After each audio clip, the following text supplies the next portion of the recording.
Sororitas who fall short of the sisterhood's stringent codes of service are stripped of their war gear and cast out from the order in which they served.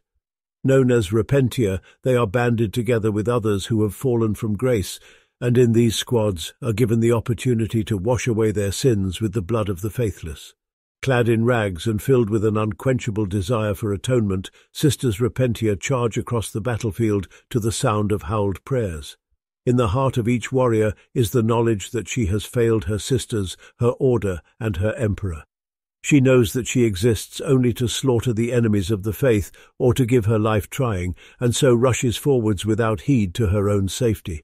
As she reaches her foes, she lofts her eviscerator, the massive chain blade bestowed upon her as a tool of penance, and brings it down upon them with brutal fury. Sawn flesh flies in all directions, chunks of cleaved bone and rent armor scatter as the weapon's whirring teeth do their work. Every slash and upswing severs more arteries and looses more blood, and with each mangled corpse she creates, the Repentia feels the Emperor's forgiving gaze drawing ever closer to her. Sororitas of any order can become Repentia, a battle sister who disobeys the commands of her superior, a dialogus who gives in to the sin of curiosity, a famulus who fails to unveil the hidden schemes of her wards. All are disgraced in the eyes of the sisterhood.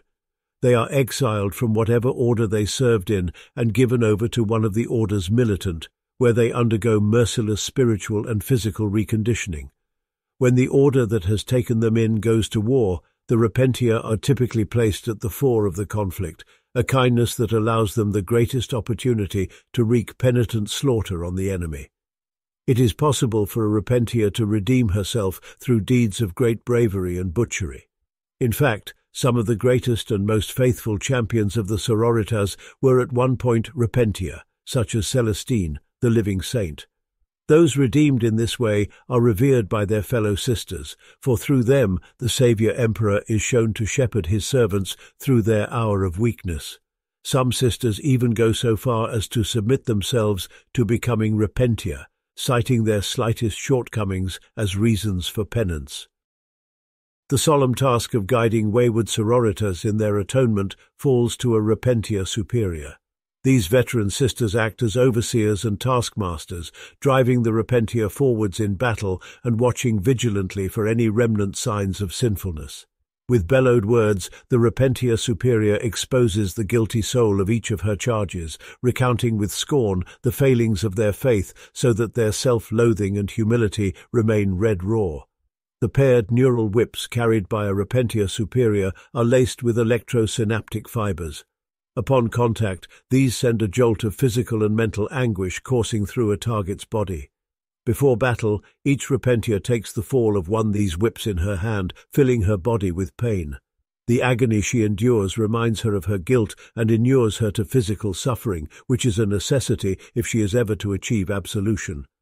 Racked with shame and anguish, she then throws herself at her enemies, whereupon her violent contrition is judged by the superior.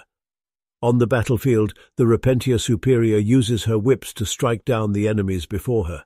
With expert flair, she traces swirling trails with each cord, lashing one whip viciously across exposed flesh whilst cracking the other to shatter a foe's armor. Still screaming heretics pile up at her feet, their fried neurons causing them to twitch uncontrollably as the Repentia superior and her sisters march over them. Beneath many cathedrals and sanctuaries there exist vast dungeons lined with the ecclesiarchy's myriad torture devices. These dread machines are reserved for those who have sinned against the Emperor, and through arcane technologies they transform the agony of their victims into a devastating weapon. To be a pilot of a penitent engine is to have committed a terrible crime, one so heinous that other punishments are deemed too lenient. Many of the unfortunates sentenced to pilot a penitent engine were once members of the ecclesiarchy, priests fallen from grace or sisters who have caused the deaths of their fellows. One so judged is wired into the crucible of a penitent engine where torment amplifiers are spliced to their synapses and chemical injectors implanted into their spines. From that point on, the hapless individual is subjected to endless suffering, their mind stripped of all thought except physical pain and spiritual guilt, the pain itself driving the penitent engine's actuators and servos. Penitent engines charge towards the foe, heedless of danger, knowing that only in death, theirs or the enemy's, can absolution be earned. The arms of the engine, mounted with enormous flamers, blaze a trail of fiery destruction as it thunders forwards. Upon reaching the enemy, the chemical and synaptic inputs pumped into the pilot are altered, causing them to see their own face in the faces of their foes. Thrashing at those before it in, each a reflection of their unfathomable guilt, they rampage through the enemy's battle lines, leaving death and carnage in their wake. Some engines bear adamantine-toothed buzz blades that are capable of cleaving through plated tank armor, while others mangle flesh and pulverize bone with lashing swings of their multi-headed flails. Penitent engines are often deployed beside the ranks of the Orders Militant. The Sisters of Battle consider it their sacred duty to witness these great machines in the fires of combat, observing the actions of their fallen brothers and sisters as they atone for past sins. Every enemy slain by a penitent engine's brutal stampede proves the righteousness of this form of punishment. Aside from the unthinkable act of outright heresy, there is no greater sin amongst the Adepta Sororitas than when a Repentia flees from battle. The sole duty of these sisters is to atone for their failings in battle, and to run from this fate is an evil for which there can be no forgiveness. As punishment, these wayward Repentia are wired into the crucible of a mortifier. Based upon the same mechanical chassis as a penitent engine, a mortifier bears additional neuroagonizer arrays and obloquial enhancers that amplify the pilot's self-loathing exponentially. Metallic bolts driven into the Repentia's bones leave her unable to move or even scream for death, while the baffle hood placed over her head prevents her from hearing any words of piety that are spoken in her presence. Mortifiers are then placed on the front lines of battle, where they are driven into a frenzy by the intense spiritual suffering of their pilots. The engines lurch forwards with terrifying speed, leg pistons firing and contracting in time with the rapid jolts of anguish that shoot through the interred sisters. As they bound forwards, they spray hails of bolts and torrents of flames from their arm-mounted weapons before launching themselves at the enemy and carving a path of mutilation.